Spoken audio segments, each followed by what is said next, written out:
జూబ్లీహిల్స్ నియోజకవర్గ గులాబీ పార్టీలో గ్రూప్ వార్ మొదలైందా? కారు పార్టీ క్యాడర్ 3 వర్గాలుగా విడిపోయిందా? తాజాగా జనరల్ బాడీ మీటింగ్కి మాజీ ఎమ్మెల్యే విష్ణు వర్గం డుమ్మా కొట్టడానికి కారణం ఏంటి? గోపీనాథ్ మరణం తర్వాత జూబ్లీహిల్స్ బీఆర్ఎస్ పార్టీలో ఏం జరుగుతోంది? బీఆర్ఎస్ అధిష్టానం ఏదో ఆశిస్తే లోకల్గా ఇంకేదో జరుగుతోందా? అక్కడి పరిణామాలపై గులాబీ దళంలో జరుగుతున్న చర్చ ఏంటి?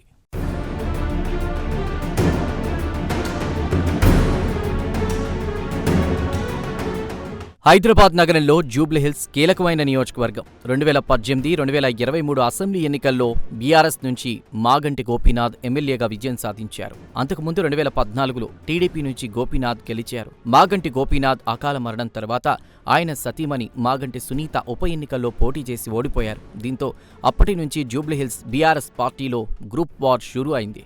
నేతలు 3 వర్గాలుగా విడిపోయి ఎవరికి వారు ఆధిపత్యం కోసం ప్రయత్నాలు చేస్తున్నారు.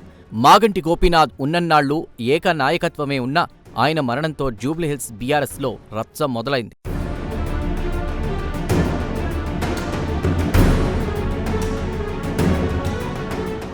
మాజీ ఎమ్మెల్యే మాగంటి గోపీనాథ్ సతీమణి సునీత, మాజీ ఎమ్మెల్యే విష్ణువర్ధన్ రెడ్డి, కార్పొరేషన్ మాజీ చైర్మన్ రావుల శ్రీధర్ రెడ్డి వర్గాలుగా జూబ్లీహిల్స్ నియోజకవర్గంలో బీఆర్ఎస్ చీలిపోయింది. ఎవరికి వారే పార్టీ అధిష్టానం దృష్టిలో పడాలని ప్రోగ్రామ్స్ చేస్తున్నారు. ఈ గ్రూప్ వార్తోనే జూబ్లీహిల్స్ జనరల్ బాడీ మీటింగ్ ఆలస్యమైందని గులాబీ పార్టీ వర్గాల్లో టాక్ వినిపిస్తోంది. దీంతో వచ్చే ఎన్నికల్లో టికెట్ దక్కించుకోవడం కోసం 3 నేతలు వర్గాలను ప్రోత్సహిస్తున్నారనే ప్రచారం జరుగుతోంది. మాజీ ఎమ్మెల్యే విష్ణువర్ధన్ రెడ్డిని బీఆర్ఎస్ అధిష్టానం జూబ్లీహిల్స్ నియోజకవర్గ సభ్యత్వ ఇన్ఛార్జిగా నియమించడం వర్గపోరుకు మరింత ఆజ్యం పోసింది. తాజాగా తెలంగాణ భవన్లో జూబ్లీహిల్స్ నియోజకవర్గ జనరల్ బాడీ మీటింగ్ నిర్వహించారు.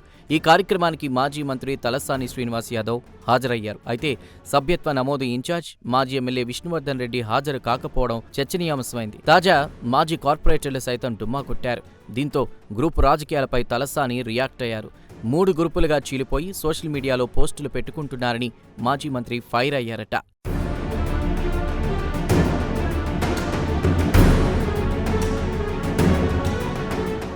జూబ్లీహిల్స్ నియోజకవర్గంలో మాగంటి గోపీనాథ్ ఎమ్మెల్యేగా ఉన్నప్పుడు గులాబీ పార్టీ బలంగా ఉండేది.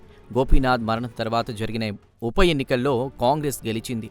మరోవైపు గులాబీ పార్టీ క్యాడర్ వర్గాలుగా విడిపోయింది. ఈ ప్రభావం రాబోయే జీహెచ్ఎంసీ ఎన్నికలపై పడే ఛాన్స్ ఉందని గులాబీ అధిష్టానం కలవరపడుతోంది. అదే సమయంలో జూబ్లీహిల్స్ నియోజకవర్గంలో నేతల మధ్య సమన్వయ బాధ్యతలను మాజీ మంత్రి తలసానికి పార్టీ అధిష్టానం అప్పగించింది. మరోవైపు గతంలో జూబ్లీహిల్స్ నియోజకవర్గ ముఖ్య నేతల సమావేశంలో మాజీ మంత్రి తలసానికి మాజీ ఎమ్మెల్యే విష్ణుకు వాగ్వాదం జరిగిందట.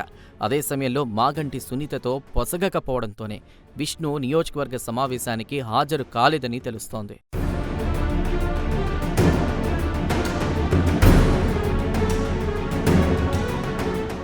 జూబ్లీహిల్స్ నియోజకవర్గ ముఖ్య నేతల సమావేశానికి ముందు 3 నేతలు కలిసికట్టుగా మీడియా ముందుకొచ్చారు. కేసీఆర్, కేటీఆర్ నేతృత్వంలో జూబ్లీహిల్స్లో అంతా ఐక్యంగా ముందుకెళ్తున్నామని తెలిపారు. తమ మధ్య విభేదాలు లేవని, బీజేపీ, కాంగ్రెస్ నేతల తప్పుడు ప్రచారాన్ని నమ్మవద్దని పార్టీ కార్యకర్తలకు విజ్ఞప్తి చేశారు. కానీ పైకంతా ఒకటేనంటున్నా కారు పార్టీ నేతల కుమ్ములాటలు కొనసాగుతూనే ఉన్నాయి. విష్ణు గైర్హాజరు కూడా ఈ విభేదాల్లో భాగమేనంటున్నారు. మరి జూబ్లీహిల్స్ నియోజకవర్గంలో గులాబీ పార్టీ నేతల వర్గపోరును అధిష్టానం ఏ విధంగా పరిష్కరిస్తుందో చూడాలి.